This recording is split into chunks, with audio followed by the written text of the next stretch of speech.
Ganjar Pranowo sebagai seorang politisi dan pemimpin telah menunjukkan berbagai tipe dan gaya kepemimpinan selama karirnya. Beberapa tipe dan gaya kepemimpinan tersebut yang dimiliki oleh Ganjar Pranowo adalah yang pertama adalah kepemimpinan partisipatif. Salah satu ciri khas gaya Ganjar Pranowo adalah kepemimpinan partisipatifnya. Ia sering melibatkan masyarakat dalam proses pengambilan keputusan dan pembentukan kebijakan. Ia mendengarkan aspirasi dan masukan dari berbagai pihak sebelum mengambil langkah-langkah penting. Hal ini tercermin dalam program-programnya yang melibatkan partisipasi aktif masyarakat dalam perencanaan dan pelaksanaan. Kemudian yang kedua adalah gaya kepemimpinan demokratis. Ganjar Pranowo mempraktikkan gaya kepemimpinan yang demokratis, di mana keputusan-keputusan tidak hanya diambil olehnya sendiri, tetapi juga melalui konsultasi dan musyawarah dengan berbagai pemangku kepentingan. Yang keempat adalah kepemimpinan yang responsif dan adaptif. Gaya kepemimpinan Ganjar Pranowo juga mencakup responsivitas terhadap perubahan dan permasalahan yang muncul.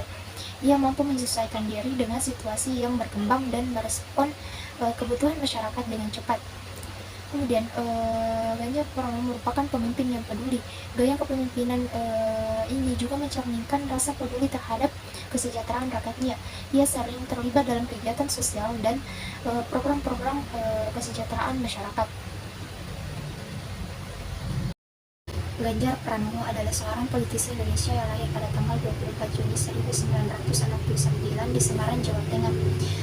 Ia telah begitu banyak melalui proses hingga sampai menjadi seorang pemimpin yang hebat. Sebelum terjun ke dunia politik, Ganjar Pranowo pernah bekerja sebagai konsultan HRD di PT Prakarsa pada tahun 1995 sampai 1999. Ganjar Pranowo sebenarnya sudah menjajal dunia politik sejak PDI Perjuangan masih bernama Partai Demokrasi Indonesia atau PDI pada masa Orde Baru. Yang kedua, ia telah berhasil melenggang ke Senayan sebagai anggota Komisi 4 DPR Republik Indonesia pada tahun 2004 sampai 2009 yang membidangi masalah pertanian, perkebunan, kehutanan, kelautan, perikanan, dan pangan. Kemudian Ganjar kembali terpilih sebagai anggota DPR Republik Indonesia pada tahun 2009 dan menjabat sebagai Wakil Ketua Komisi 2 DPR Republik Indonesia, bidang pemerintahan dalam negeri, otonomi daerah, aparatur negara, reformasi birokrasi, pemilu, pertahanan, dan reformasi agraria. Di luar komisi, Ganjar Pranowo juga terlibat dalam sejumlah pansus, diantaranya anggota pansus angket Bank Senturi pada tahun 2009 sampai tahun 2010. Dan ketua tim Senturi, anggota pansus angket Bank Senturi pada tahun 2009 sampai tahun 2013. Ia juga pernah menjabat sebagai ketua pansus rancangan undang-undang tentang partai politik di DPR Republik Indonesia tahun 2007 sampai 2009, ketua pansus tentang MPR, DPR, DPD, dan DPRD di DPR Republik Indonesia tahun 2007 sampai tahun 2009. Ia juga pernah menjabat sebagai anggota Badan Legislasi DPR Republik Indonesia tahun 2004 sampai 2010, sekretaris fraksi PDIP tahun 2009 sampai tahun 2010, dan wakil sekretaris fraksi PDIP DPR Republik Indonesia tahun 2010 sampai tahun 2013. Karir terakhir Ganjar Pranowo adalah sebagai Gubernur Jawa Tengah selama 2 periode sejak 2013 hingga saat ini, dan akhirnya diusung oleh PDI Perjuangan untuk maju di Capres di 2024 mendatang. Ada banyak aspek dari kepemimpinan Ganjar Pranowo yang dapat diapresiasi. Di antaranya adalah gaya kepemimpinan Ganjar Pranowo dikenal dengan pendekatannya yang inklusif dan partisipatif dalam pengambilan keputusan, di mana ia aktif melibatkan masyarakat dalam proses kebijakan dan mendengarkan aspirasi mereka. Ia dihargai karena keterbukaan dan transparansi dalam menjalankan pemerintahan, memberikan akses yang lebih besar kepada publik terkait informasi pemerintahan dan penggunaan dana publik. Ganjar Pranowo juga seringkali merespon dengan cepat terhadap permasalahan yang muncul, terutama dalam mengatasi situasi darurat atau perubahan kondisi yang mempengaruhi rakyatnya. Dan kemampuan berkomunikasi yang baik adalah salah satu aset yang dimiliki oleh Ganjar Pranowo. Ia bisa berbicara dengan beragam lapisan masyarakat dan memiliki cara berbicara yang mudah dimengerti. Ganjar Pranowo dikenal sebagai pemimpin yang peduli terhadap kesejahteraan masyarakat dan sering terlibat dalam kegiatan sosial dan program kesejahteraan. Ia telah membangun popularitas yang kuat di kalangan masyarakat Jawa Tengah, yang mengindikasikan bahwa sebagian besar rakyat merasa terhubung dengannya. Akan tetapi, selama masa kepemimpinan Ganjar Pranowo, ia begitu banyak mendapat kritik dari berbagai kalangan. Beberapa kritikus menganggap bahwa hasil pembangunan di Jawa Tengah seperti infrastruktur dan layanan publik tidak mencapai tingkat yang diharapkan. Mereka menyoroti kebutuhan lebih banyak investasi atau perbaikan dalam sektor ini. Isu-isu lingkungan juga menjadi fokus kritik, terutama jika ada kekhawatiran bahwa pemerintahan Pranowo kurang responsif terhadap isu-isu lingkungan atau perlindungan alam. Kemudian, sebagai seorang politis, Ganjar Pranowo juga mendapat kritik politis dari lawan-lawannya. Hal ini bisa termasuk dalam pandangan berbeda tentang kebijakan atau tindakan politik yang diambilnya. Meskipun ia dikenal sebagai pemimpin yang transparan, ada kritikus yang merasa informasi pemerintahan tidak selalu cukup terbuka, atau bahwa ada kebutuhan untuk peningkatan akuntabilitas dalam pengelolaan dana publik.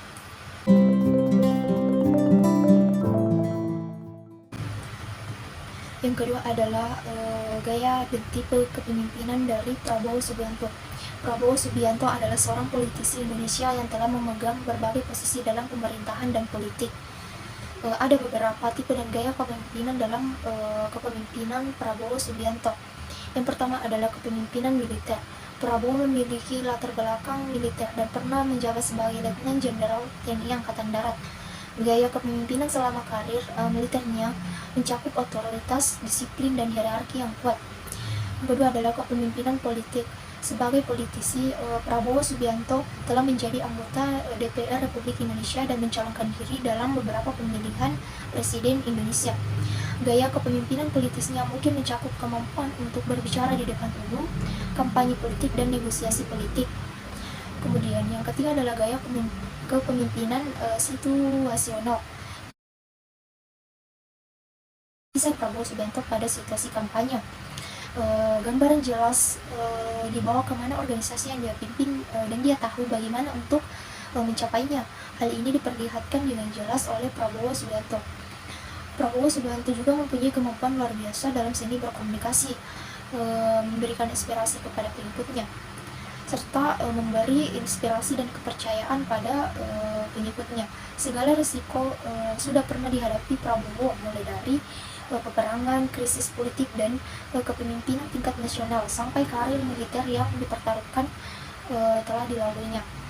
Yang keempat adalah kepemimpinan transaksional, di mana ciri-ciri kepemimpinan transaksional dalam kepemimpinan Prabowo Subianto adalah di mana dengan latar belakang militeristik, Prabowo adalah pemimpin karismatik dan perumusan visi dan misi yang jelas, kebanggaan organisasi dan pemimpin, penghargaan, dukungan, kepercayaan dari anggota atau rekan kerja organisasinya. Prabowo juga mengutamakan inspirasi, mengkomunikasikan harapan tinggi dengan menggunakan lambang dan slogan tidak sederhana untuk sesuatu yang penting. Prabowo Subianto adalah seorang politikus dan mantan perwira militer Indonesia. Beberapa poin penting dalam rekam jejaknya, yaitu Prabowo Subianto lahir pada tanggal 17 Oktober 1951. Ia adalah lulusan Akademi Militer Nasional dan pernah menjabat sebagai perwira tinggi di TNI, termasuk menjadi komandan resimen pasukan khusus Kopassus. Pada tahun 1998, Prabowo dicopot dari jabatannya dalam konteks krisis politik di Indonesia yang melibatkan Presiden Soeharto. Ia dituduh terlibat dalam pelanggaran hak asasi manusia dan dipecat dari militer. Setelah dicopot dari militer, Prabowo beralih ke karir politik. Ia menjadi ketua Partai Gerindra dan mencalonkan diri sebagai calon presiden dalam beberapa pemilihan presiden, termasuk pada pemilihan presiden 2014 dan 2019. Pada pemilihan 2014, Prabowo kalah persaingan dengan Joko Widodo dan menjadi calon presiden yang tidak terpilih.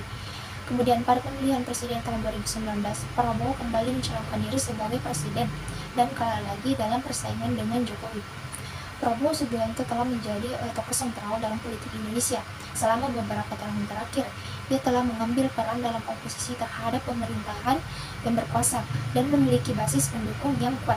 Dan hingga saat ini, Prabowo Subianto mencalonkan diri kembali di Cawapres tahun 2024. Selama menjalankan kepemimpinannya, Prabowo Subianto mendapatkan begitu banyak apresiasi di antara pendukungnya dan orang-orang yang memiliki pandangan positif terhadapnya. Beberapa apresiasi terhadap kepemimpinan Prabowo Subianto yaitu ketegasan dan kepemimpinannya. Pendukungnya menghargai ketegasan Prabowo dalam mengambil keputusan dan pandangan politik yang jelas. Mereka melihatnya sebagai pemimpin yang kuat dan tegas dalam menjalankan tugasnya. Pengalaman militer, bagi beberapa orang, pengalaman militer Prabowo dianggap sebagai aset karena dianggap membekali dirinya dengan keterampilan kepemimpinan, disiplin, dan pemecahan masalah yang diperlukan dalam politik dan pemerintahan. Apresiasi juga bisa muncul terkait dengan rencana kebijakan ekonomi dan sosial yang diajukan oleh Prabowo selama kampanye pemilihan presiden. Beberapa orang mendukung visi dan rencana kebijakan yang ia usulkan. Kemudian, dalam pemberdayaan pertanian dan sumber daya alam, Prabowo telah menggarisbawahi pentingnya pemberdayaan pertanian dan pengelolaan sumber daya alam Indonesia. Apresiasi dari orang-orang yang setuju dengan pendekatannya terhadap sektor ini, bagi sebagian pendukungnya, Prabowo Subianto dianggap sebagai suara oposisi yang penting dalam politik Indonesia, yang mana menurut mereka adalah bagian integral dari sistem demokrasi yang sehat. Dalam menjalankan kepemimpinannya, Prabowo juga mendapat banyak kritikan terhadap kepemimpinannya, di mana mencakup beberapa aspek yang telah terjadi dan menjadi subjek perdebatan di Indonesia. Jika dilihat dari catatan hak asasi manusia, salah satu kritikan utamanya adalah catatan kontroversial Prabowo dalam pelanggaran hak asasi manusia selama masa jabatannya di militer, terutama terkait dengan konflik di Timur Timur dan tragedi Mei 1998.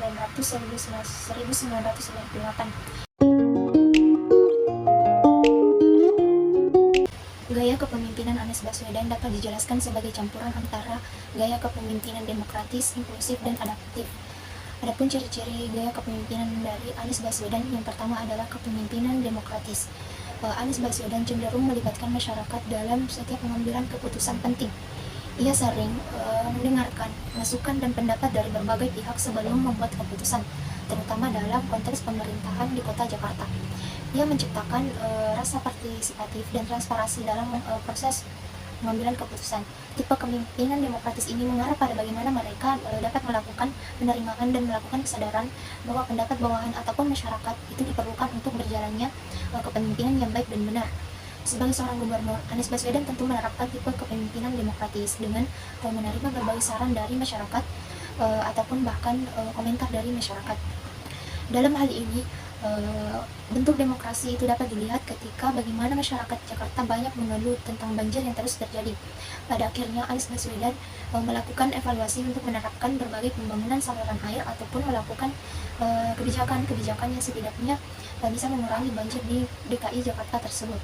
Yang kedua adalah kepemimpinan inklusif. Salah satu ciri utama dari kepemimpinan Anies Baswedan adalah fokusnya pada inklusi sosial. Ia berusaha untuk memperhatikan dan memenuhi kebutuhan kelompok-kelompok yang kurang beruntung atau terpinggirkan. Program-programnya sering menargetkan untuk memperbaiki kesejahteraan warga yang rentan. Yang ketiga adalah kepemimpinan adaptif. Anies Baswedan mampu menyesuaikan diri dengan berbagai situasi dan tantangan yang dihadapi. Ini terlihat dalam responnya terhadap perubahan dan krisis, termasuk pada penanganan COVID-19. Ia dapat mengambil tindakan tegas dan kebijakan yang berubah sesuai dengan keadaan. Kemudian, untuk gaya kepemimpinan dapat dilihat bahwa sejatinya Anies Baswedan ini menggunakan demokratis juga, di mana kepemimpinan berdasarkan pada bagaimana kebijakan ataupun keputusan memimpin itu dilakukan dengan persetujuan bawahan ataupun masyarakat. Dalam hal ini, berupa kebijakan Anies Baswedan yang berdasarkan pada perwujudan dari keinginan untuk melakukan perubahan, misalnya dalam mengatasi kemacetan ataupun berbagai hal lainnya yang tujuannya adalah memenuhi permintaan masyarakat untuk mengatasi isu yang beredar di masyarakat tersebut. Dalam kepemimpinan Anies Baswedan meliputi sejumlah peristiwa selama karir politik dan publiknya. Yang pertama itu karir pendidikan. Anies Baswedan pernah meraih gelar sarjana dan magister di luar negeri, termasuk gelar doktor dalam bidang pendidikan di University of Northern Illinois. Ia juga menjadi rektor Universitas Paramadina sebelum memasuki dunia politik. Anies Baswedan juga pernah menjabat sebagai Menteri Pendidikan dan Kebudayaan di bawah pemerintahan Presiden Joko Widodo pada tahun 2014 sampai 2016. Ia mengadvokasi berbagai reformasi pendidikan. Yang ketiga juga Anies pernah menjabat sebagai Gubernur DKI Jakarta. Anies Baswedan terpilih sebagai Gubernur DKI Jakarta setelah memenangkan pilkada pada tahun 2017. Beberapa poin utama dari kepemimpinannya sebagai Gubernur DKI Jakarta adalah yang pertama yaitu program Jakarta Sejahtera, di mana Anies mengusung program ini dengan fokus pada peningkatan pelayanan publik, infrastruktur, dan pembangunan sosial. Kemudian ada juga pembangunan transportasi.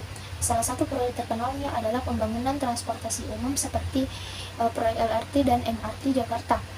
Dan kemudian juga pada penanganan banjir, di sini Anies Baswedan berupaya melakukan suatu usaha dalam penanganan banjir di kota Jakarta. Kemudian pada pandemi COVID-19, Anies Baswedan juga diuji selama pandemi itu. Ia mengambil berbagai langkah untuk mengendalikan virus, termasuk pembatasan sosial dan vaksinasi massal. Pada Pilkada DKI Jakarta tahun 2022, Anies Baswedan juga mengikuti Pilkada pada tahun 2022 untuk mencalonkan diri kembali sebagai Gubernur DKI Jakarta. Alhasil, pemilihan ini dalam kepemimpinan Anies Baswedan juga mendapat begitu banyak apresiasi yang datang dari berbagai pihak dan banyak yang menghargai beberapa aspek dari masa jabatannya sebagai Gubernur DKI Jakarta. Beberapa aspek tersebut antara lain yang pertama adalah dalam program Jakarta Smart City. Banyak yang mengapresiasi inisiatif Jakarta Smart City yang memanfaatkan teknologi informasi dan data untuk meningkatkan layanan publik dan transparansi pemerintah. Program ini memungkinkan warga untuk mengakses informasi penting secara lebih mudah. Yang kedua adalah kebijakan inklusif. Anies Baswedan dikenal karena fokusnya pada inklusi sosial, upaya-upaya untuk membantu kelompok-kelompok yang rentan dan memberikan bantuan sosial kepada warga yang kurang mampu mendapat apresiasi dari masyarakat. Yang ketiga adalah penghijauan dan konservasi. Kebijakan lingkungan yang berfokus pada penghijauan kota dan pelestarian lingkungan, seperti upaya menjadikan Taman Monas lebih hijau, mendapat pujian dari mereka yang peduli dengan isu-isu lingkungan. Yang keempat adalah program pendidikan, di mana langkah-langkah untuk meningkatkan kualitas pendidikan di Jakarta, seperti perbaikan fasilitas sekolah dan program literasi juga mendapatkan banyak apresiasi dari masyarakat. Kemudian, dalam respon terhadap krisis, beberapa orang menghargai respon cepat Anies Baswedan dalam menghadapi situasi darurat dan krisis seperti pandemi COVID-19.